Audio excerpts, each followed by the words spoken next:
The distress CL, the twin suns of Velar 3 were setting over the fields when the sky began to burn. Cole stood in the doorway of his dwelling, watching the crops sway in the evening breeze. His people, the Rillans, had lived on this colony world for 3 generations. They were farmers, teachers, builders. They had no weapons. They had never needed weapons. The first explosion changed everything. "Get inside," Cole shouted to his neighbors. Families ran through the streets, their forearms clutching their young ones.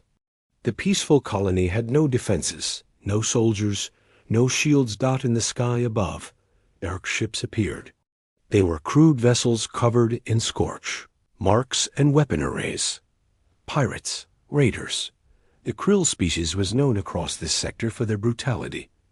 Cole ran to the colony's communication center. His hands shook as he activated the long-range transmitter. The building shook from another explosion nearby. "This is Velar 3 colony." He spoke into the device, trying to keep his voice steady. "We are under attack. We have no defenses. We have children here. Please, if anyone can hear this, we need help." He sent the message out into the void of space. The distress signal would travel far, reaching any ship within several light years. But Cole knew the truth. They were alone out here. The nearest military outpost was weeks away. No one would come in time. The krill ships landed in the central square. Armored figures emerged, their weapons ready. They began breaking into homes, taking supplies, and dragging colonists out into the streets. Cole stayed in the communication center, sending the SOS signal again and again. His assistant, Ven, worked beside him. "Sir, we should hide," Ven said, her voice trembling. "No," Cole replied. "Someone might hear us. Someone might come. Who? We are too far from everyone. No one will risk their ships for a small farming colony." Cole wanted to argue, but he knew she was right. In the galaxy, each species protected their own. The Rillans had no powerful military, no allies with war fleets. They were alone. Hours passed. The krill raiders took what they wanted. Some buildings were burning now. Cole could hear screaming in the distance. He kept sending the signal. Then something impossible happened. The communication device began receiving responses. Not one response. Multiple responses. Distress call received. Help is coming. Signal confirmed. We are on our way. Hold on, Velar 3. The fleet is approaching. Cole stared at the screen. The signals were strong, close. Too close. That was impossible. There had been no ships in this sector. "Ven, check the sensors," Cole ordered. Ven's eyes went wide. "Sir, there are ships entering the system." "Many ships. The krill reinforcements?" "No, sir. These signatures are different. They're huge." On the screen, Cole watched as ship after ship appeared on the sensors. Not 5 or 10 ships. Not even 20. Dozens of vessels were emerging from hyperspace at the edge of the system. A new message came through the communicator. The voice was calm, steady, and spoke in perfect galactic common language. "Velar 3 colony. This is Commander Jake of the Human War Fleet. We received your SOS. We are here to help. Keep your people safe. We will handle the raiders." Humans? Cole had heard of them. A new species that joined the galactic community only recently. They were from a distant world called Earth, but humans had no reputation as warriors. They were newcomers, barely known. Yet here they were, with a fleet. The krill ships in the colony square suddenly began receiving their own messages. Cole could hear them shouting to each other in confusion and growing fear. Outside, Cole saw colonists looking up at the sky. Through the smoke and darkness, something was visible. Lights. Hundreds of lights descending from orbit. The human fleet had arrived. Asterisk the fleet arrives, the human ships filled the sky above VEL or -3 dot. They were massive vessels, larger than anything Cole had ever seen. Their hulls were dark gray, covered in armor plating and weapon systems. The smallest ships were the size of the Krill Raiders. The largest ones blocked out the stars. Commander Jake stood on the bridge of the flagship Titan. He was a tall man with short dark hair and calm eyes. Around him, his crew worked at their stations with practiced efficiency. Status report, Jake ordered. 37 Krill Raider ships on the surface and in low orbit. Sir, his tactical officer Tom reported. They're threatening to harm the colonists if we approach. Jake's expression didn't change. Show them what they're facing. The human fleet moved into formation. Carriers, battleships, destroyers, and frigates arranged themselves in a perfect pattern around the planet. Their weapons powered up and targeting systems locked onto every Krill vessel. On the surface, the Krill commander received the tactical data. His name was Grak, and he had raided dozens of colonies. He had never faced serious resistance before. Most colonies surrendered immediately. This is Commander Grak of the Krill raiding fleet, he broadcast to the human ships. Leave this system now, or we will kill the colonists. We have claimed this world. Jake's response was immediate. This is Commander Jake. You have 30 seconds to release the colonists and surrender. After that, we will consider you hostile targets. Grak laughed. He had 70 warriors on the ground and 37 ships. These humans were new to space. They didn't understand how things worked out here in the frontier. The strong took what they wanted. Humans, Grak sneered. I have heard of you. Weak newcomers who know nothing of war. Leave now, or Jake cut him off. 20 seconds. The other Krill captains began sending nervous messages to Grak. Something was wrong. Their sensors were showing the true size and power of the human vessels. These weren't exploration ships or cargo haulers. These were warships. Real warships. 15 seconds, Jake announced. Grak hesitated. Perhaps he had miscalculated. Perhaps 10 seconds. Wait. Grak shouted. We can negotiate. We can share the colony's resources. 5 seconds. Grak made his decision. All ships opened fire on the humans. The Krill Raiders fired their weapons. Energy bolts and missiles launched toward the human fleet. Jake watched the incoming fire on his displays. Not a single shot reached his ships. The human point defense systems intercepted everything. Laser grids, missile countermeasures, and energy shields absorbed the attacks effortlessly. Return fire, Jake ordered. Disable their ships. I want prisoners for trial. The human fleet responded. It wasn't a battle. It was a demonstration. The human weapons were beyond anything the Krill had encountered. Railguns fired solid projectiles at incredible speeds, punching through raider hulls like paper. Energy weapons cut through shields as if they weren't there. Missiles tracked their targets with perfect accuracy. Within minutes, half the Krill fleet was crippled and drifting in space. The rest tried to flee, but human interceptors were faster. Much faster. On the ground, Grak watched his fleet die. His warriors stood frozen, unsure what to do.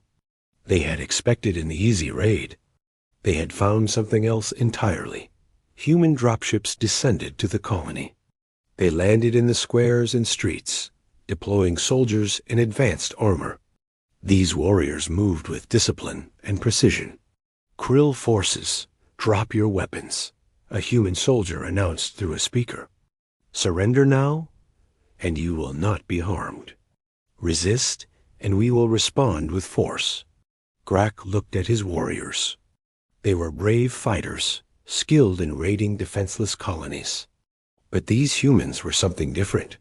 These were real soldiers. One by one, the Krill Raiders dropped their weapons. The human soldiers secured the area quickly. Medical teams rushed to help wounded colonists.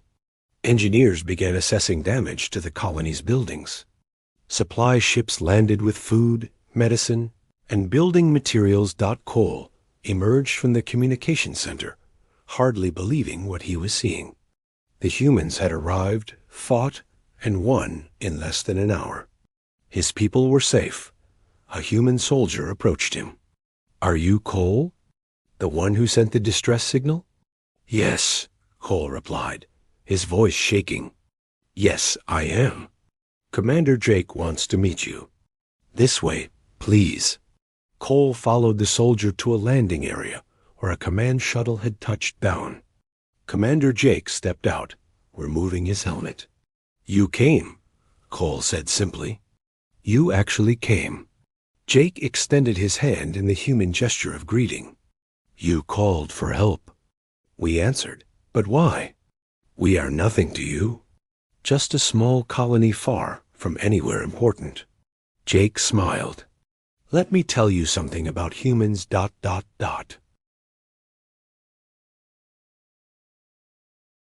After the BATLE, the last Krill Raider ship limped away into hyperspace, damaged and defeated.